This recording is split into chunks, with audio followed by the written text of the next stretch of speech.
बुलढाणा जिल्ह्यामधील चिखली तालुक्यातील सारंगवाडी हा प्रकल्प दिवंगत भारतीय जनता पार्टीचे ज्येष्ठ नेते आणि 2009 मध्ये विरोधी पक्षनेते स्वर्गवासी भाऊसाहेब फुंडकर यांनी पाठपुरावा करून सारंगवाडी हा प्रकल्प मंजूर करून घेतला होता।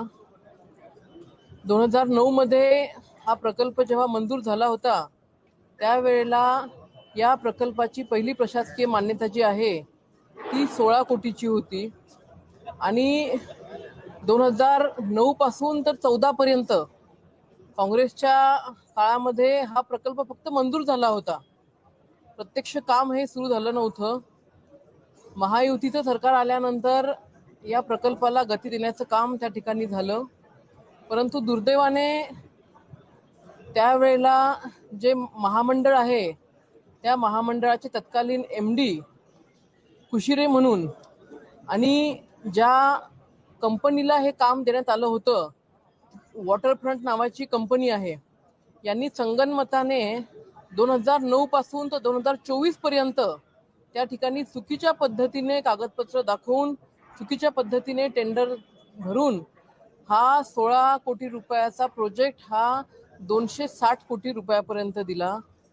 आणि विशेष म्हणजे याच्यामध्ये प्रचंड अनियमितता आहे। वॉटरफ्रंट कंपनीच्या माध्यमातून कोर्टाने सुद्धा त्या ठिकाणी या कंपनीवरती ताशोरे ओढले होते, या कंपनीला निलंबित केलं होतं, परंतु MD कुशिरे यांनी ऑफ द रेकॉर्ड जाऊन या कंपनीला मदत केली आणि पुन्हा हे काम वॉटरफ्रंट कंपनीला देण्यात आलं। या संदर्भातली लक्षवेधी आज आम्ही लावली। मंत्री महोदयांनी या लक्षवेधीवरती SIT नेमलेली आहे, परंतु हा खूप मोठा भ्रष्टाचार त्या ठिकाणी वॉटरफ्रंट कंपनीचे संचालक सुनील मुंदडा, हर्षद मुंदडा आणि सोबत MD कुशिरे यांनी केलेला हा खूप मोठा भ्रष्टाचार आहे। SIT मंत्री महोदयांनी सांगितलंय की 3 महिन्यामध्ये या SITची चौकशी पूर्ण होऊन त्या ठिकाणी कठोर कारवाई त्या ठिकाणी केल्या जाईल।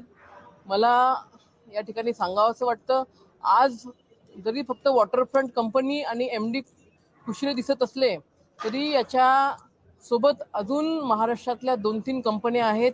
या 2-3 कंपन्या मिळून आणि कुशिरे मिळून एक मोठं नेक्सस महाराष्ट्रामध्ये त्यांनी तयार केलेलं आहे। असे बरेचसे प्रोजेक्ट्स आहेत महाराष्ट्रामध्ये की त्यांनी अवास्तव त्या ठिकाणी कागदपत्र दाखवून अवास्तव डिमांड त्या ठिकाणी केलेली आहे, मोठे मोठे टेंडर त्या ठिकाणी भरलेले आहे, प्रत्यक्ष काम मात्र कुठेही पाहिजे त्या पद्धतीने झालेलं नाहीये। रत्नागिरी जिल्ह्यामध्ये लांजा तालुक्यामध्ये याच वॉटरफ्रंट कंपनीने जवळपास 6000 कोटी रुपयाचा असाच एक प्रकल्प घेतलेला आहे। त्याही प्रकल्पामध्ये प्रचंड अनियमितता आहे, परंतु जेव्हा सारंगवाडीच्या प्रकल्पाची SITची चौकशी होईल आणि ती चौकशी झाल्यानंतर जे काही तथ्य समोर येईल त्यावेळेला नक्कीच रत्नागिरी असेल किंवा मग वैभववाडी असेल, गंगाखेड असेल, या प्रत्येक ठिकाणचे भ्रष्टाचार हे त्या ठिकाणी पुढे येतील अशी त्या ठिकाणी पूर्ण खात्री आम्हाला आहे।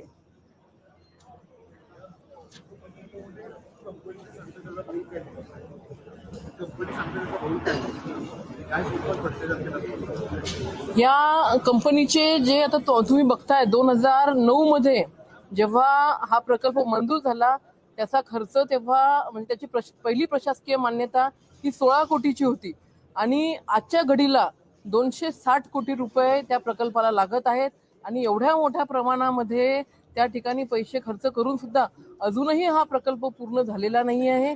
जेव्हा आमची लक्षवेधी लागली त्यावेळेला याचं काम प्रगतीपथावरती चालू झालेलं आहे। बरेचसे जे बिलं आहेत हे काम न करता त्या ठिकाणी काढून घेतलेले आहेत, प्रचंड त्याच्यामध्ये अनियमितता आहे आणि काहीतरी अनियमितता आहे म्हणूनच आज मंत्री महोदयांनी याच्यावरती SIT नेमलेली आहे।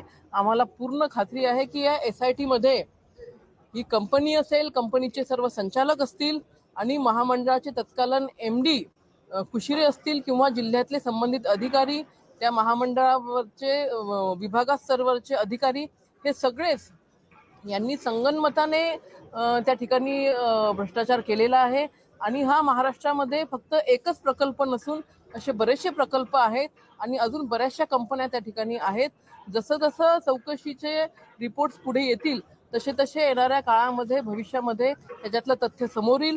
कोण कोण याच्यामध्ये अजून बाकी कंपन्या आहेत, कोणाचा राजकीय दबाव त्या कंपन्यांवरती आहे किंवा राजकीय दबाव महामंडळाच्या अधिकाऱ्यांवरती आहे, हे चौकशी निश्चित त्या ठिकाणी कालांतराने येईल.